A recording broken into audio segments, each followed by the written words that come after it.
this is Justin Pulitzer. This is my weekend review video for the week ending August 24th, 2014. And I'm going to, as usual, start off with some good housekeeping, then get into some new material and questions, which I'm very excited to answer for you guys. So last Friday we had kind of left off, and I had mentioned earlier that day that to be mindful that selling away from value in either direction, up or down, is chasing. Shorting on the lows at an S4 is chasing.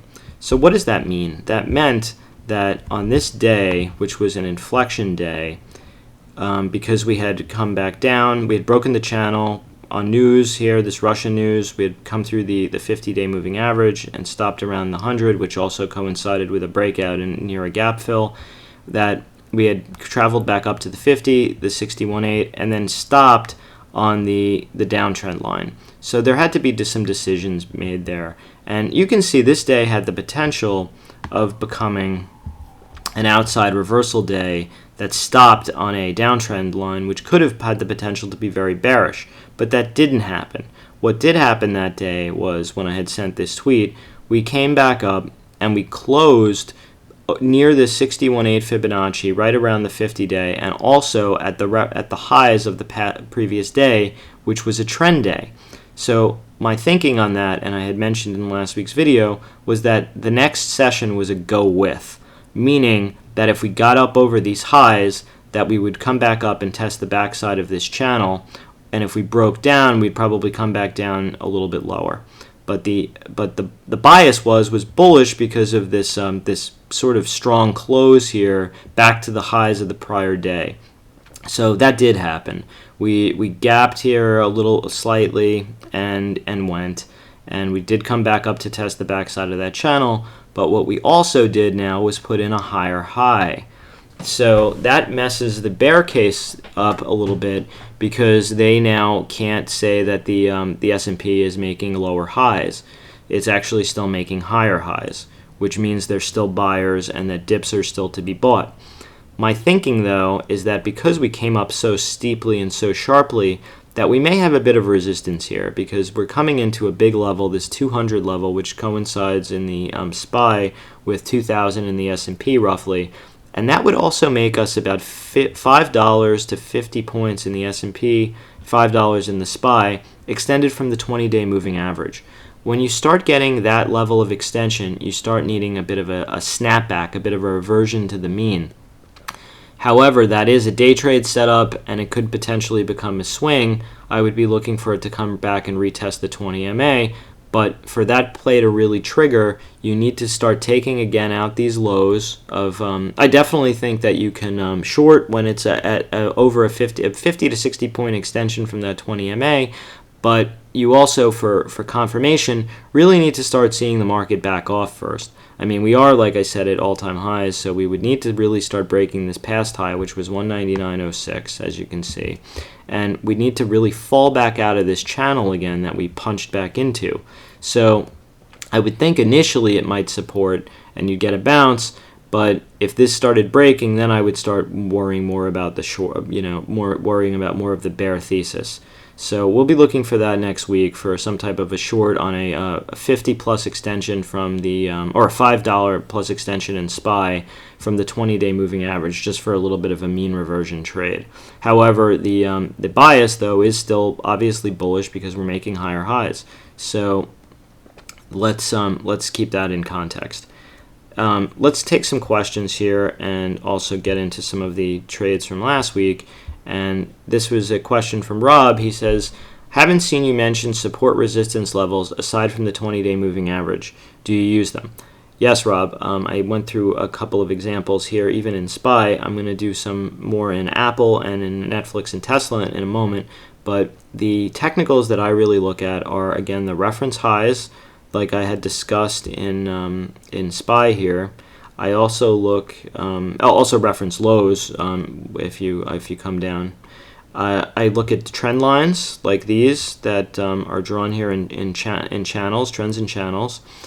I also, as you can see here, look at Fibonacci retracements and extension levels. Those are very, very important, the most important being the 61.8 And then I also, like you had mentioned, look at moving averages. The real big ones that get a lot of attention are the 20-day moving average, the 50, the 100, and the 200. But if you're a really short-term day trader, some of them look at the 10-day moving averages. So those are the ones that you really want to keep on your charts.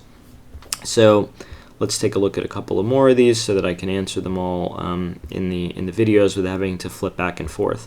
Mark also asks me here, he says, Justin, which book sites do you recommend that cover determining basic price targets using MM and fib retracement and extensions? Thank you.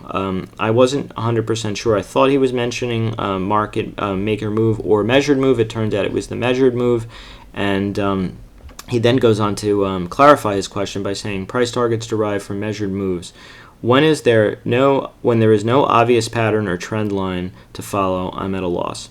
We're going to come to that question. We're going to come to that answer in a moment. I just want to get one more question out there. And the other question, I had mentioned that it was a bit of a ho-hum balancing day on Friday, but at least I'm not hearing from the Tesla 2x top fanatics screaming in my ear, which of course was very nice. They are a quite vocal bunch. And I had mentioned that we needed over $259.33 to fly. And then John, the atheist here, asks, where'd you get that number from? And I'm going to answer that question for him in the video following this. So let's take a look. Let's start with Apple here.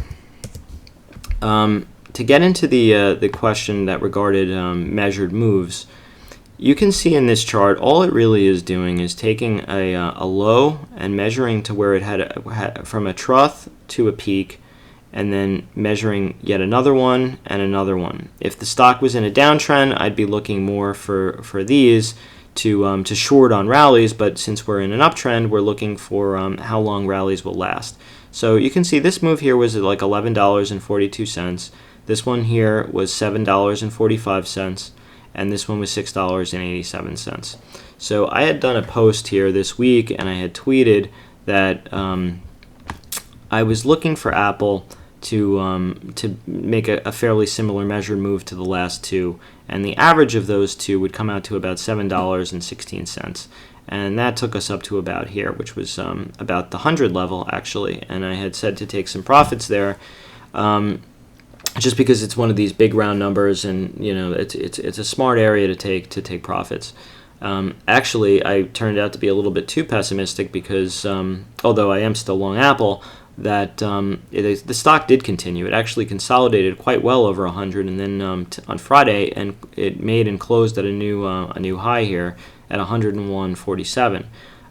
Anything over in Apple over 99.44, which was this past top before this correction, still remains very bullish. It wouldn't shock me to see a little bit of a backing and filling. However, keep in mind we are coming into an announcement for the iPhone 6 and potentially the iWatch. So I would think that Apple probably has some legs, at least to hold strong into those announcements, and then after that there'll probably be a bit of sell the news. That's fairly typical with Apple. However, the important levels to hold here are that 100, and then with room down to this 99.44 before you really start breaking this this trend line here with any real conviction. Sorry, not really trend line, but breaking these past highs in this bull pattern. If that happens, there's probably some room down to the rising 20-day moving average, which right now is at 97.45, but likely will move up. So possibly to maybe 95 or so, which would be within range, because as you can see with these Apple's declines, they tend to travel around those numbers. So that's my thoughts on Apple. Let's go into Netflix. That was a trade that I had mentioned in an interview and also in last week's video. So let's have some follow-up on that. If you take a look at Netflix, the play had been here. I had mentioned that it had been coming down from past highs, and it was making lower highs and lower lows. But on this day here, you had a Mariboso candle that broke through a downtrend line, a 20 and 50-day moving average, and closed basically at the highs. So I had discussed that my thinking was that anything that keeps halfway of this bar is still bullish, and Netflix did continue. It just sort of ground its way higher here. And my thoughts were that it would fill up this triangle here to the old reference highs, which thankfully it did in short order. I hope these calls keep working out this way, where I can make a call and the next week I can report to you that it worked. So my call here actually was to sell around at 475 to take profits, and you can see it hit here and actually did pull back quite ferociously. You got down to 467s and actually wound up closing strong with a bit of a doji. Dojis at the tops of ranges are usually a little bit of a cause for pause, but Netflix the next day, as you can see, just beasted right through that old reference high at 475.87 and closed at the high of the day. So my thinking is Netflix probably has a little bit more up room, and really as long as it holds this trend line here is a long on any dips. If you start breaking that, again, we'll start looking for pullbacks. My thinking would be probably to this breakout area here, and possibly down to the rising 20 and 50-day moving average, wherever they may be at the time. They'll probably wind up coinciding. They usually do with with breakout levels when those types of tests occur. But still, by the dips move in Netflix, the pattern looks fairly bullish. And like I said, as long as you're over this high here of this 475.87, it's still bull mode. And as long as it holds this trend, I mean, the trend is your friend, right? Until it's not. So that's Netflix. Let's take a look at one that's been really, really controversial on the stream, and that's Tesla. There's been a lot of double top talk. A lot of actually some very disrespectful tweets that have been coming through. So I wish you guys would just keep it clean on the stream. My thoughts were that we were going to come back up after this break here and retest the old high, which we did again in short order, and it worked out very well for the trade. So the thinking again was that we were coming back down with lower lows and lower highs, came back up, started to make higher lows, confirmed here with higher highs, again a higher low, and then broke here the downtrend line, very similar to the Netflix trade, and did it with a big conviction here. It stuttered a little bit, but wham, you got it. And I had been interviewed on that Benzinga show, and pre-market show, and I had mentioned that I thought we would fill the triangle up to the old highs. Luckily, short enough, within the next day we did back off a smidge, but the day after we had that upgrade by that tier 1 firm, and it took us close to the highs, and I had called that being a bit of the sell. And I had discussed last week that Tesla still looked fairly bullish because it was really just chopping in this range, consolidating up near the highs. And I had mentioned actually this day that we really had equal lows with the prior day, even with the big market decline. You can see we opened up actually and still made a higher high before backing off. And now you're still sort of in this consolidation range as long as you're within context of this gap. So my thinking here is as long as you stay above, first reference is this hammer low here. And you could see in one of the questions I had mentioned that the stock needs to get over this 259.33, and it was actually this day thinking that the next day we might see that, but we didn't. So the trade never triggered, and we sort of just chopped. So if we lose this low, which is this 251.62, we will probably see the 20 MA in short order. Now again, keep in mind, I still think stocks are bullish as long as they stay over past breakout highs and their 20-day moving averages, and really also their trend lines. You can see we got a little bit extended here from the trend, so it makes some sense that we're sort of just backing and filling a little bit. I don't see this as being a really bearish pattern, unless if the market collapses, that might help to exacerbate this pattern and bring this down more sharply. But right here, this still just looks like some consolidation to me. There wasn't that really steep sell-off that you'd be seeing if there really was a double top in place. It still may be the case, guys. It's very possible. It's just too early to call. And the way this grinding price action is presenting itself, it doesn't show me that's the case. I mean, you're still, like I said, above the 20 and above the rising trend line, and I'm still thinking buy the dips. I mean, I'll be a buyer here if this the 20 coincides with this past breakout for a day trade, and I'd probably be a buyer of much more conviction if we can get down to this rising uptrend line. I mean, it would be great if Tesla kind of just like meandered and chopped, and then it had this coinciding of levels where it was with the other high and the uptrend line. Things really rarely work out that way.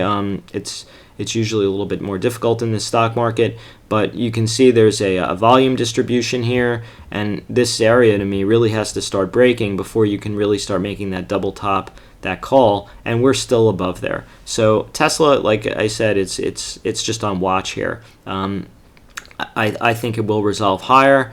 If it starts losing these levels, then I'll start teeing up some short trades. I mean, I play the line of least resistance. For right now, the line of least resistance is still up, and I'll be playing the stock as a buy the dip stock until I start seeing it really breaking down. I mean, I can see the case that if we came down and snapped this trend, came down here and held here and maybe came back up, you could see that head and shoulders top call. I could already predict the hate tweets I'm going to be getting from this video, but like I said, I'm not seeing that yet. I need to see it first before I can make the call. So that's Tesla.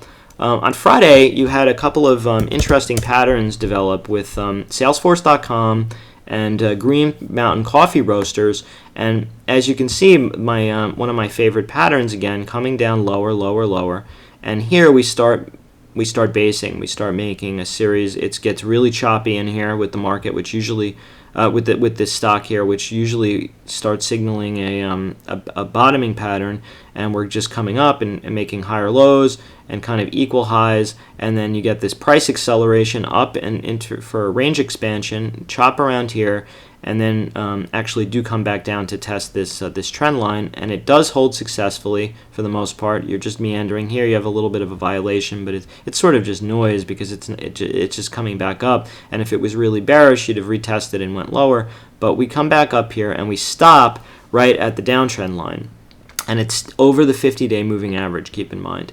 So the next day on earnings. What is this doing? Let's get rid of this drawing. The next day on earnings, you have this gap, this shock and awe kind of event, and it takes you up over these highs, keeping the pattern intact of higher highs and higher lows. And my thinking here is that this is a bit of a professional gap because it came up over a downtrend line, and it sort of had that look and feel that it was over the highs. It would have been a little bit more bullish if this candle would have closed at the highs or a little bit stronger. But my thoughts is that as long as we remain over this past swing high here, which was 59.49, that the stock is still in fairly bullish mode.